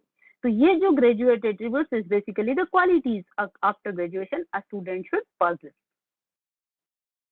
तो ग्रेजुएट एट्रीब्यूट्स को हम 2 भागों में डिवाइड कर सकते हैं. डोमेन डिपेंडेंट, मतलब जो जिस पर्टिकुलर डोमेन का, जैसे लॉ का स्टूडेंट है, आर्ट्स का स्टूडेंट है, साइंस का स्टूडेंट है, तो उससे रिलेटेड नॉलेज. और डोमेन इंडिपेंडेंट मतलब जनरल एट्रीब्यूट्स जो कि हर ग्रेजुएट में होना चाहिए. तो जैसे let us go for the domain dependent program specific outcome, कि हर छात्र को उसके विषय का नॉलेज होना चाहिए. साइंस का स्टूडेंट है, BSc बायोलॉजी का स्टूडेंट है, तो उसको बॉटनी, जोलॉजी, केमिस्ट्री से संबंधित सब्जेक्ट का नॉलेज होना चाहिए. ही शुड हैव क्रिटिकल थिंकिंग, सोचने की क्षमता होना चाहिए, क्रिटिकली किसी भी समस्या को वो सोच पाए. ही should have proper problem solving ability, समस्या का समाधान की योग्यता होना चाहिए. ही should have analytical reasoning and research related skills भी होना चाहिए. तो ये सब किसके कारण, किससे होंगे? ये आपका जो विषय है उससे संबंधित नॉलेज है. देन डोमेन इंडिपेंडेंट नॉलेज की यदि मैं बात करूं आपसे, तो कम्युनिकेशन स्किल्स होना चाहिए. उसमें अपनी बात को प्रभावी तरीके से दूसरे को वो समझा सके. उसमें कोऑपरेशन या टीम वर्क होना चाहिए, साइंटिफिक रीजनिंग होना चाहिए, रिफ्लेक्टिव थिंकिंग होना चाहिए. Information and digital literacy is most important because it is the age of digital age है. तो उसमें कंप्यूटर या इंफॉर्मेशन लिटरेसी होना चाहिए. खुद सीखने की क्षमता, सेल्फ डायरेक्टेड लर्निंग होना चाहिए. मल्टीकल्चरल कॉम्पिटेंसी होना चाहिए because society is becoming multiculture, every society is a multiculture. तो उस मल्टीकल्चर सोसाइटी में अपने आप को एडजस्ट करने की capability. Moral and ethical awareness होना चाहिए. लीडरशिप या रेडीनेस क्वालिटी होना चाहिए. And he should be a life long learner. तो ये सारे जो एट्रीब्यूट्स हैं, ये सारी क्वालिटी अपने ग्रेजुएट प्रोग्राम के थ्रू हमको स्टूडेंट में डेवलप करना होती है. और यही बेसिकली यही ग्रेजुएट एट्रीब्यूट्स हमारे क्या बेस बनते हैं? प्रोग्राम स्पेसिफिक आउटकम का बेस होते हैं. कि अब मतलब after passing the Bachelor of Science program या Bachelor of Arts program, the student will have the knowledge about the history, civics, जो भी उसके subject है उनका. The student will be able to critically think the problem. He should be able to solve the problem. ये सारी capabilities उसमें होना चाहिए. ठीक है? Now, just a minute, please.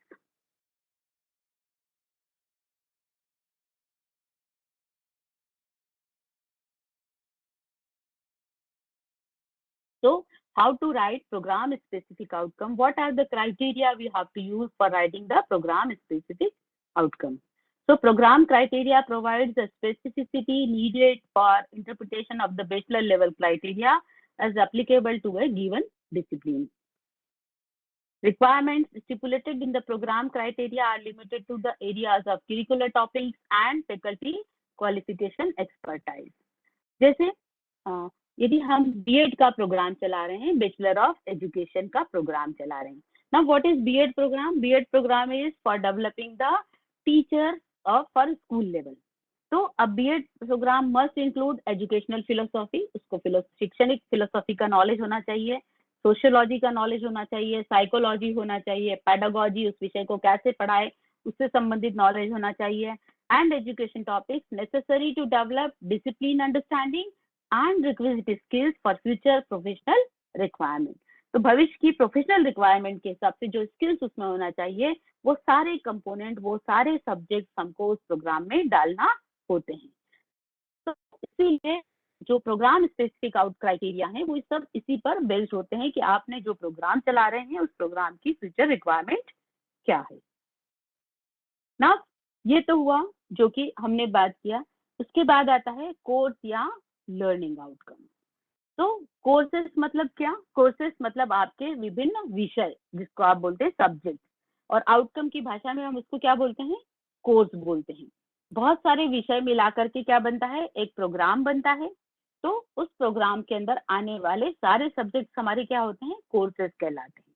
तो कोर्सेस या लर्निंग आउटकम जो हम शब्द यूज करते हैं, learning outcomes are the statement of what a learner is expected to know, understand, and be able to demonstrate after completion of a process of learning.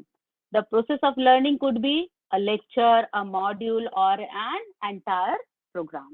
तो एक lecture भी हो सकता है, एक मॉड्यूल यानी एक पर्टिकुलर फर्स्ट ईयर या सेकंड ईयर का एक कंप्लीट जो लेक्चर मिला करके 4 यूनिट मिला करके जो मॉड्यूल बनता है वो मॉड्यूल भी हो सकता है, या कंप्लीट प्रोग्राम भी हो सकता है। तो इसको पढ़ने के बाद छात्र के व्यवहार में क्या परिवर्तन होगा? दैट इज कॉल्ड कोर्स या learning outcome. So the learning or course outcome mainly focus on what the learner has achieved rather than the intention of the teacher.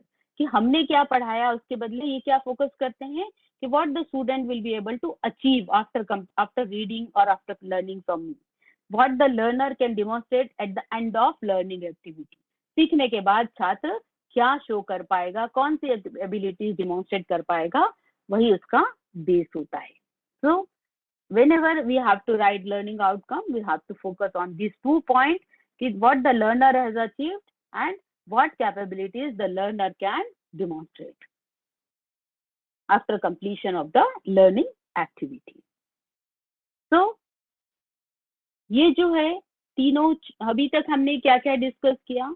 Let us revise. We have discussed about vision, we have discussed about mission, we have discussed about program outcome, we have discussed about program specific outcome, and we have discussed about the course outcome या learning outcome. तो ये togetherly ये सब क्या है? ये outcome based approach है। और आउटकम बेस्ड अक्रेडिटेशन प्रोसेस को भी समझना जरूरी है कि यह आउटकम बेस्ड अक्रेडिटेशन होता क्या है, क्योंकि नैक का जो रिसेंट या एनबीए का जो अक्रेडिटेशन है वो किस पर है? वो आउटकम बेस्ड अक्रेडिटेशन प्रोसेस है।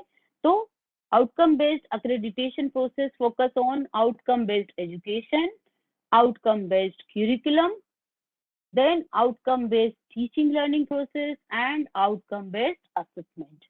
So outcome based curriculum basically based on the graduate, what attributes you aspire, so what the student should be able to do, then how the that is outcome based curriculum या OBE के अंदर जो मैं आपसे आज discuss कर रही हूँ कि what the student should be able to do, how to make the student achieve that outcome, that is called teaching through teaching learning process, and how to measure what the student has achieved, that is called assessment. तो आपने यदि criteria देखेंगे तो 7 criteria में से NAAC के जो 7 criteria दिए हुए हैं उसमें से 5 criteria is based on this OBE only. So OBE is basically focused on curriculum, teaching learning process, and process of assessment. Okay, so accreditation criteria जैसे मैंने आपको बताया कि we have vision, mission, and program outcomes, program specific outcome, then program curriculum, student performance, faculty contribution, and facilities and technical support. These all are the 7 basic principles they follow.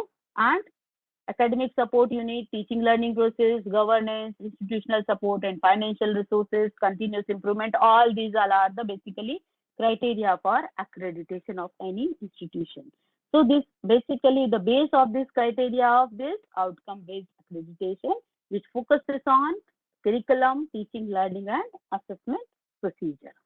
So how these associated, एक बार फिर से इसको link करते हैं। We have courses, different courses के course outcomes हैं।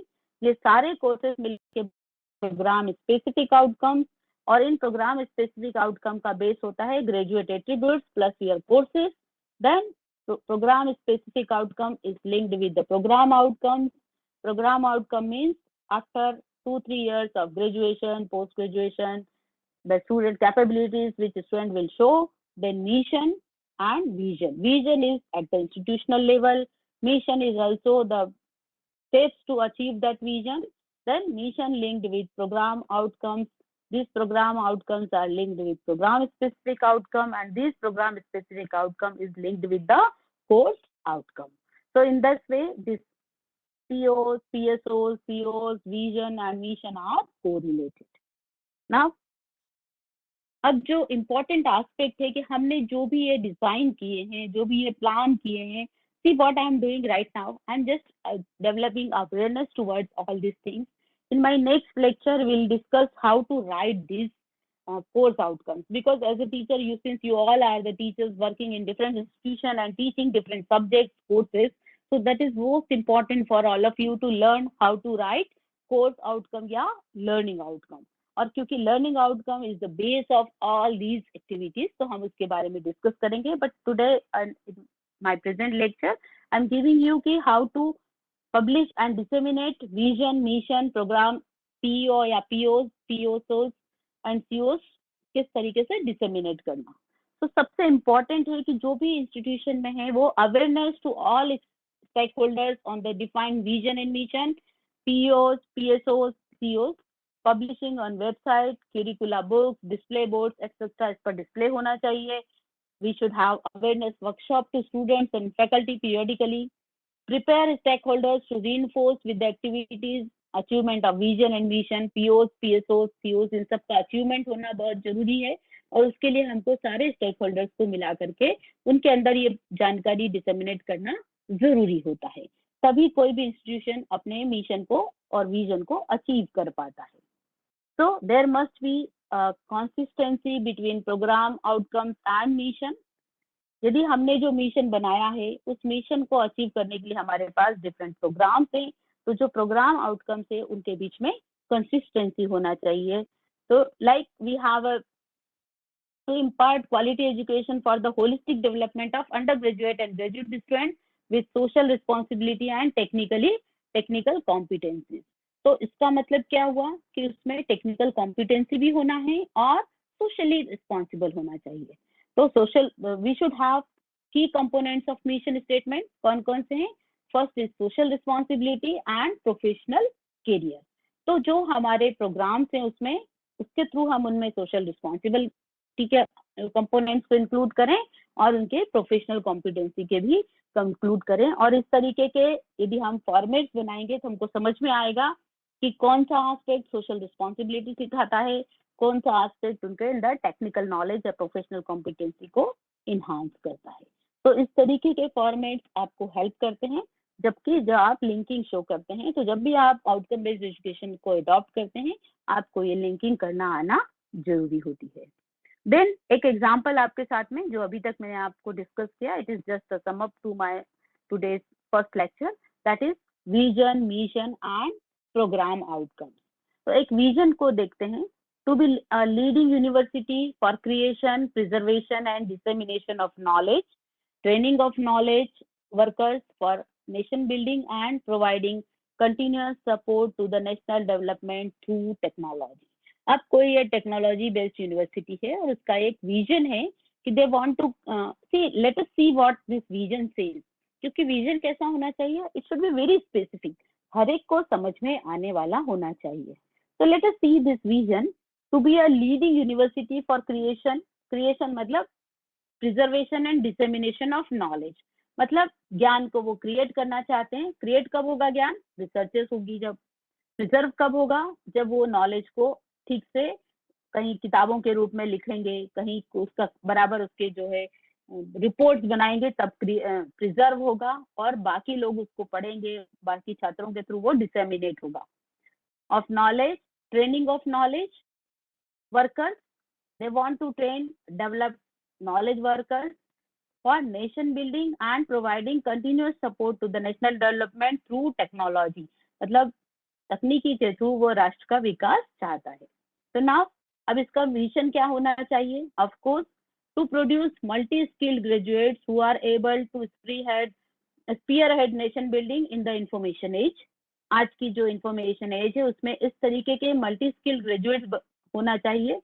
To provide opportunity and resources for academic and researchers to carry out the state of art research and development work. ये भी उसका एक मिशन है. to support the growth of nationwide ICT industry through provision of continuous development of knowledge. तो ये 3 mission है जो support करते हैं. Of course it is supporting the vision. Then उनके प्रोग्राम आउटकम्स क्या होंगे फिर? To develop highly competent professionals specialized in the area of physical sciences, क्योंकि टेक्निकल नॉलेज है तो टेक्निकल फील्ड है तो science physical sciences and communication technologies in support of the related industry, क्योंकि आईटी इंडस्ट्री से रिलेटेड है तो to produce innovative technical leaders that are able to contribute towards the advancement of material sciences and communication technologies. ICT के field के लिए हमको innovative technical leaders भी develop होंगे उनके प्रोग्राम के थ्रू. मतलब सीधी सी बात है कि आईटी इंडस्ट्री, आईटी जो इंफॉर्मेशन टेक्नोलॉजी या कंप्यूटर साइंस वाले जो प्रोग्राम जो ग्रेजुएट्स हैं उनके अंदर ये कैपेबिलिटीज वो शो करेंगे जब वो इंडस्ट्री में काम करने जाएंगे. तो इस तरीके से vision, mission and program outcomes are should be linked, एक दूसरे के साथ जुड़े हुए होना चाहिए. देन इसी के साथ साथ attainment, alignment of program specific outcome with the graduate attributes. जैसे ग्रेजुएट एट्रीब्यूट्स आपके कई सारे हैं, जो मैंने आपको बताया थे डोमेन स्पेसिफिक और डोमेन इंडिपेंडेंट. तो कम्युनिकेशन स्किल्स हैं उनकी, टेक्निकल नॉलेज है, सब्जेक्ट से विषय से नॉलेज है. तो वो किसके साथ लिंक होना चाहिए? आपके प्रोग्राम स्पेसिफिक आउटकम्स के साथ में लिंक होना चाहिए ना. जो आपने प्रोग्राम आउटकम्स बनाए थे वो program outcomes must be linked with the program specific outcomes.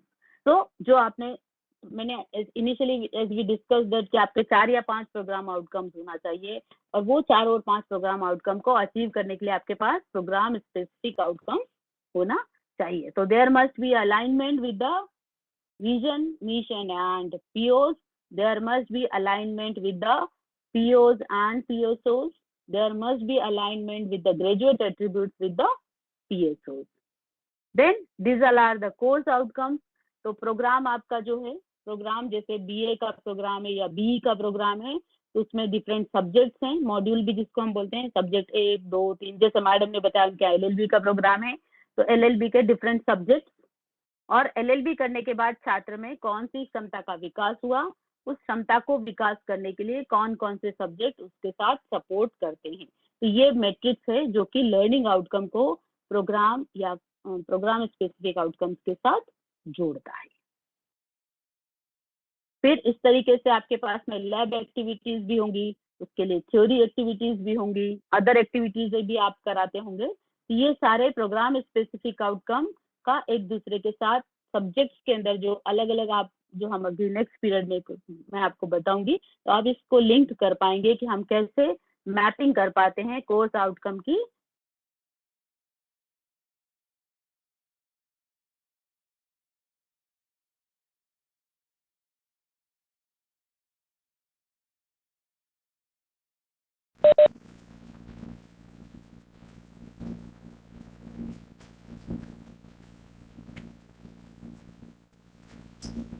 Hello friends, सबको आवाज आ रही है मैम की?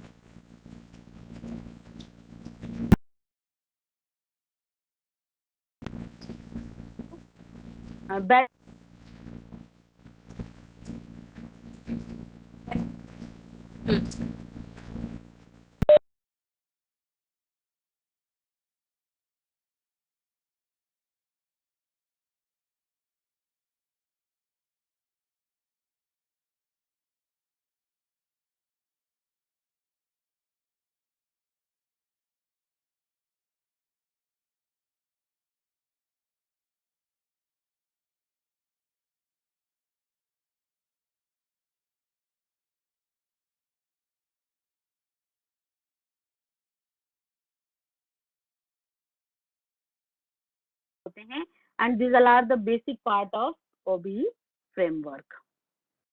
Now we'll go for the next stage is the assessment. So we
video दिखा रहा है ये, जस्ट अ मिनट। हाँ हाँ यस मैम, वीडियो अभी आ रही है, यस यस। आ गई है, ओके या मैडम स्क्रीन शेयर करनी होगी। फाइन फाइन फाइन, अभी करती हूँ मैं। जी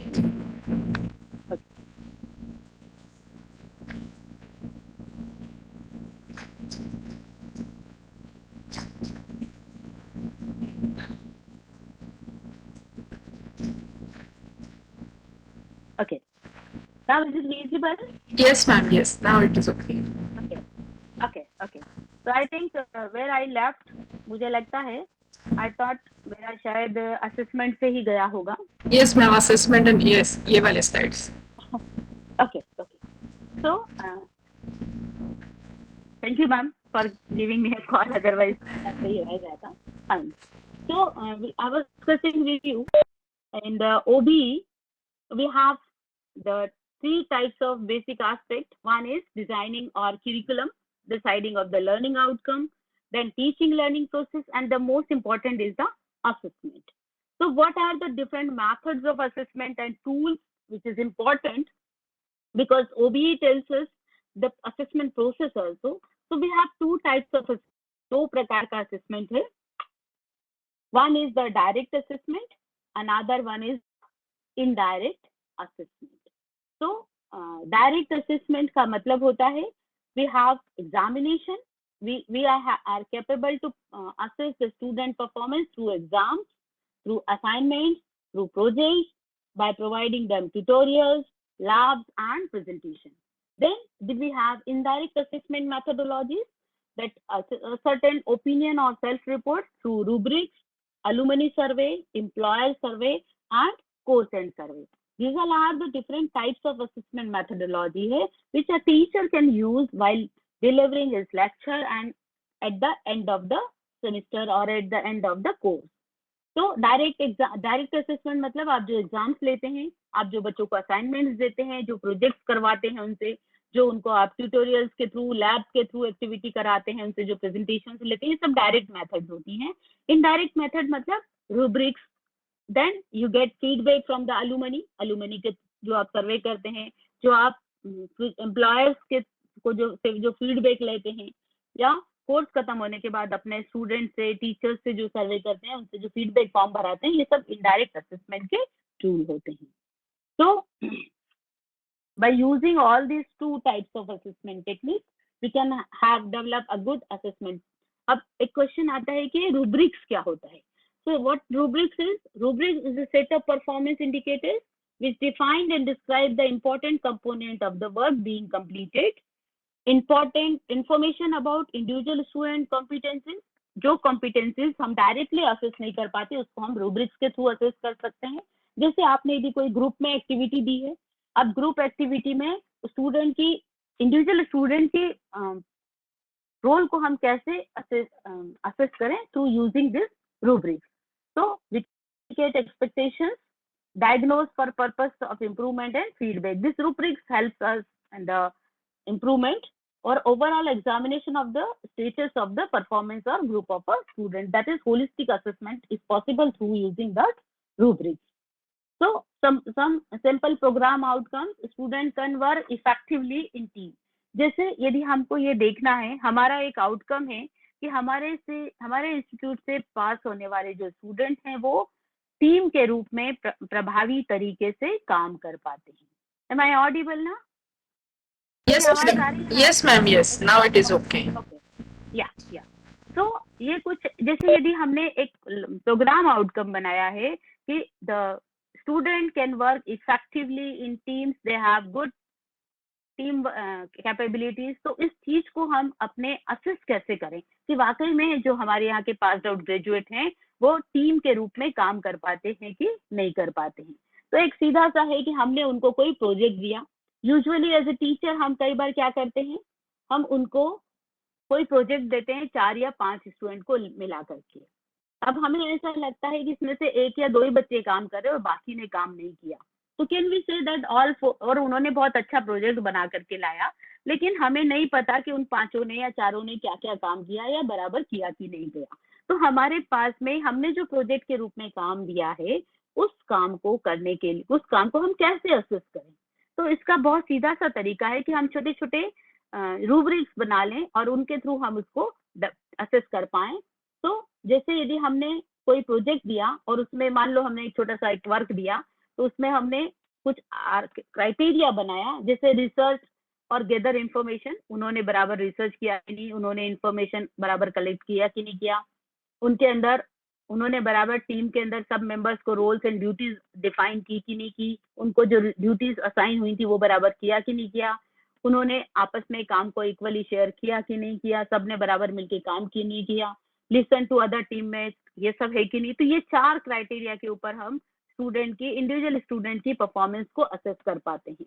कि जैसे हो सकता है अनसेटिस्फैक्ट्री यदि हमको लगता है, तो इसका मतलब does not collect any information relating to topic. बच्चों, उस पर्टिकुलर छात्र ने कोई, जैसे मान लो 4 या 5 लोग हैं और हमने उनको कोई टीम वर्क दिया है या हमने कोई असाइनमेंट दिया है, तो उसमें हम उसको कैसे जज करें इंडिविजुअली। तो collect very limited information, some related to topic, है ना, then collect some basic information और collect a great deal of information, all refer to the topic, then fulfill team's role, does not perform any duties assigned to the team role, कई ऐसे होंगे, perform very little duties, perform nearly all duties, perform all duties of assigned team roles, ये सब क्या है, related with the role के रूप में। share work equally, always relies on others to do the work, कई बार इसमें से कई ऐसे होते हैं कि जो सोचते हैं कि बाकी करके लाएंगे, मैं क्यों करूं। rarely does not assign work, often needs reminding, usually does the assigned work, rarely needs reminding, always does the assigned work without having to be reminded। तो इस तरीके से आप अपने रूब्रिक्स को फ्रेम कर लें और उसके आधार पर, या आप अपने क्राइटेरिया फिक्स कर लें और उसके आधार पर आप उनको स्कोरिंग कर लें। Listen to other teammates, it always talking, never allows anyone else to speak. आप देखेंगे यदि हम भी कई बार ग्रुप में काम करते हैं तो हमको ऐसा समझ में आता है।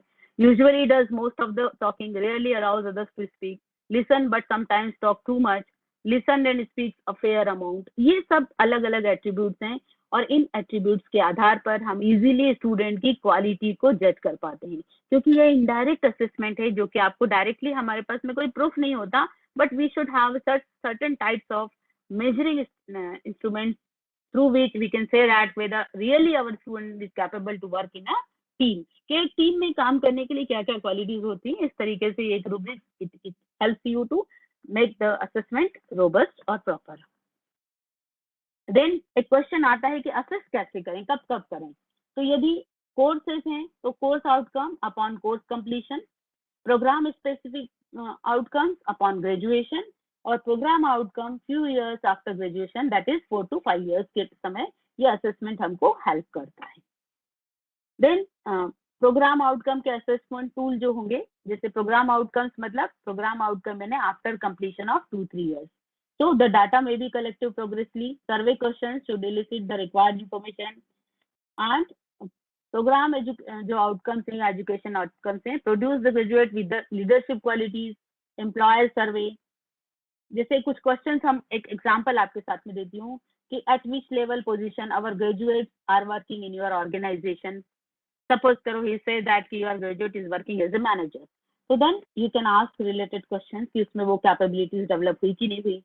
देन असेसमेंट टूल की फ्रीक्वेंसी यदि हम देखें कि कब कब असेसमेंट टूल्स का यूज करना चाहिए, तो एम्प्लॉयर सेटिस्फेक्शन सर्वे ईयरली होना चाहिए, अलुमनी सर्वे भी ईयरली होना चाहिए, और placement records, higher education records help us to assess the program outcome. Now my question is to you, what is program outcome? Anyone please? Anyone please? Am I audible? Yes, madam. You are So audible. anyone, can you tell me what is program outcome? Program outcome क्या होता है, कब लिया जाता है, किससे associated है? Anyone please? Hello Yes, hello madam, बोलिए। प्रोग्राम आउटकम के बारे में पूछ रहे थे मैडम। हाँ, हेलो, तो प्रोग्राम Yes, आउटकम please. जब अपन हेलो, जब मैडम सिलेबस वगैरह डिजाइन होता है वो, हाँ, हेलो मैडम, जब सिलेबस वगैरह डिजाइन होता है तब उसको डिजाइन किया जाता है। हम्म, हेलो। ये क्या होता है प्रोग्राम ये क्या आउटकम? होता है प्रोग्राम आउटकम क्या होता है?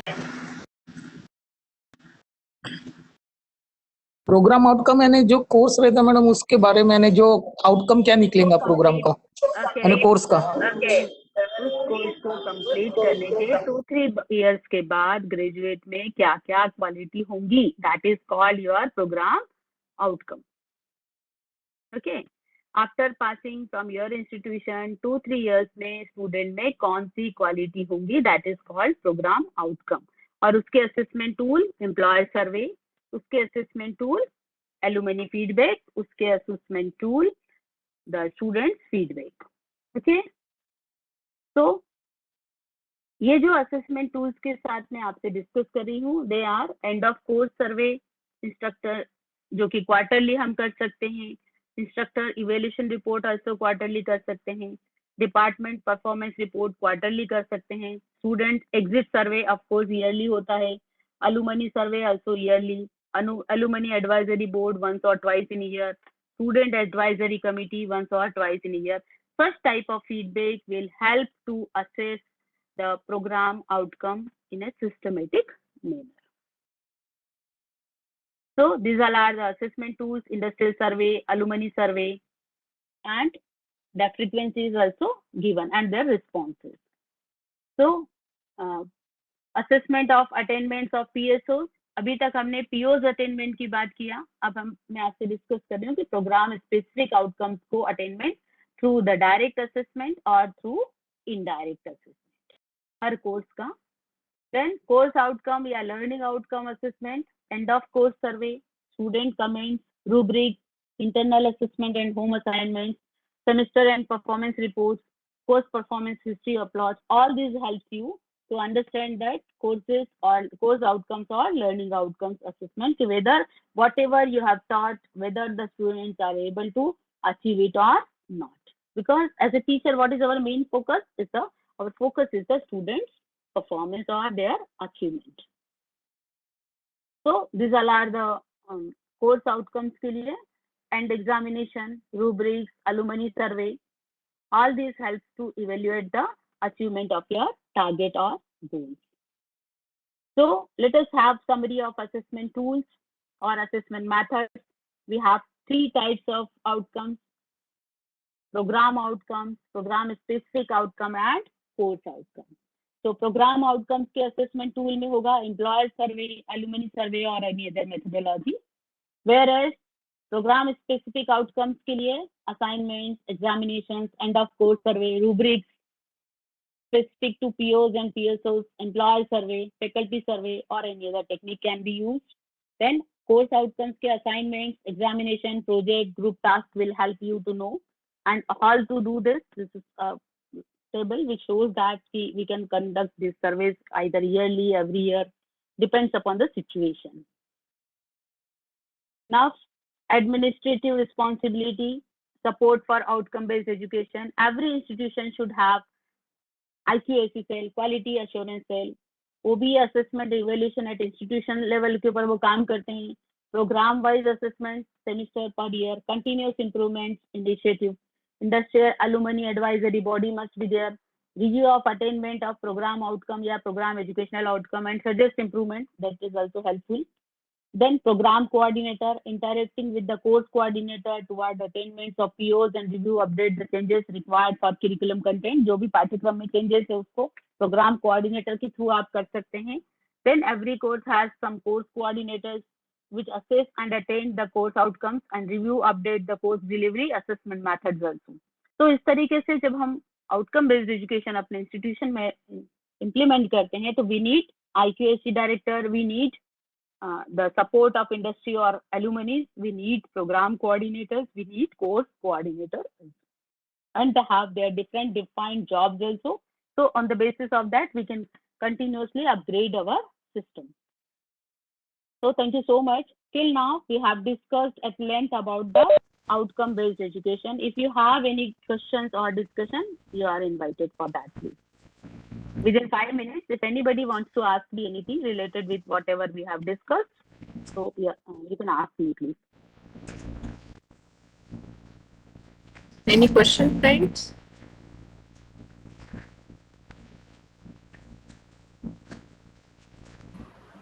Madam, I have one small question. Yes, please. We have studied direct assessment and indirect assessment, and Yes. generally we have in education system all the courses combination of both. But will Okay. it be good if we only have indirect assessment, not the direct ones? Actually, ma'am, when we talk about the providing formal degrees to the students, we need a direct assessment tool to keep record of their progress systematically. Indirect assessment tools sometimes do not have authentic proof with us, isn't it? Because it Yes. is indirect assessment tools like rubrics if you are using. See, I'm Yes. talking about the assessment of a student, not the feedback from the stakeholders. Correct. Okay. So Yes. yeah. So when you use only indirect assessment tool for the assessment of the student performance, you do not have any concrete record or proof with you. But so we as a teacher we always need direct and indirect both type of assessment tools, because direct assessment gives, through direct assessment you can evaluate their academic performance, knowledge को जज कर सकते हैं आप उनके skills को जज कर सकते हैं, और indirect assessment tool will tell you about their attitude, about their other qualities. So this we always need a combination of both. Okay, madam. Thank you. Because what is happening in some universities in law in PG courses, they are stressing more on a rubrics pattern, and classroom examination very less importance is given. That's why I many times feel how much it is both important, especially in PG. It's happening nowadays.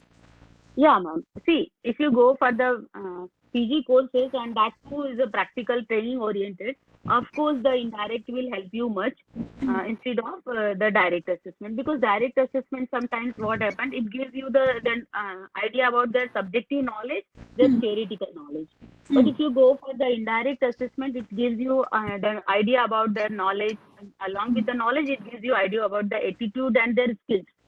So for assessment of skills, we need indirect methodology, because in some courses where you have to send the students to field, and Correct. while going to the field, what they are doing, you can assess indirectly by making the rubrics. So that both will help, and it depends upon the requirement of the course and requirement of the program. But we need a judicial combination of both. Yes. Okay, madam. Thank you very much, madam. Anyone else?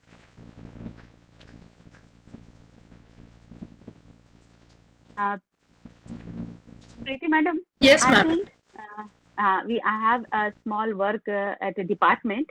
So can we actual what time you give for the actually lunch के लिए ma'am कितना time देते हैं? वैसे 1 घंटा देते हैं, 12:30 को खत्म होता था, 1:30 अपन दूसरा सेशन शुरू करते हैं जनरली. ओके, तो मैडम एक काम करें हम, जी. एक काम करते हैं, हाफ एन आवर का मैं ब्रेक दूंगी. ओके, या मेरे को थोड़ा सा एक वीसी सर का एक मैसेज है, तो मैं जी. उनके पास जा रही हूँ. Ma'am we will start at 1:30. Will it be okay? Yeah, it will be okay, ma'am. If you start at 1:30, it Yes. will be much okay for me. Yes, no problem, ma'am. Yeah, है ना? So, Okay. so sorry for that, and please communicate to all the students. Yes, I'll yes. be meeting at 1:30. Yes, ma'am. Yes, sure. कोई issue. Participants अपना normal break अभी रहेगा. Next session 1:30 बजे ही शुरू होगा, जैसे रोज अपना सेशन रहता है. Okay ma'am. ठीक है जी. जी, thank you madam. Thank you. So yeah, thank you. Thank you, madam. Thank you, madam.